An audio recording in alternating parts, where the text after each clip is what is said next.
In this video we're going to show you how to write, draw and work with basic shapes on the canvas. So assuming that you've already got Workbook open, first step you want to take is go up to the drawing toolbar section and select the pen tool. Then you can click directly in the canvas area and start writing or drawing straight away.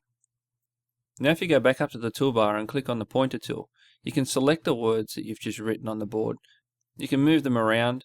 You can resize it by using the red icon in the bottom right hand corner, or rotate it by using the blue icon at the top.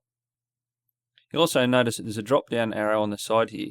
This button allows you to access the properties and formatting tools for that particular object. The options do vary, however, depending on the different type of object that you're working with. When you have handwriting selected, you can come over here and select Convert to Text.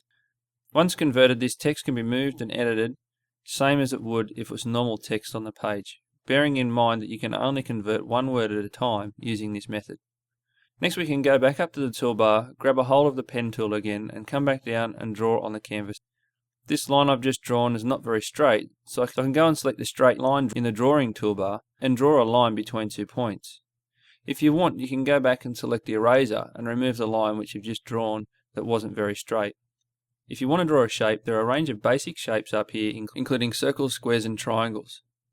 This also allows me to draw a shape directly onto the canvas. And if you want to be able to turn those shapes into an ellipse or a rectangle, simply select the pointer tool and then resize the object. Once you pull the object far enough out of aspect, it will swap to unconstrained mode. You also have triangles, right angle triangles, diamonds and polygons. There's also a custom polygon tool which allows you to draw some unusual shapes and turn them into a solid object. You may notice that this object has now covered up the objects underneath. If I want this object to be behind the other objects, I can right click on the object or select the drop down arrow, scroll down to Order and select Send Backwards.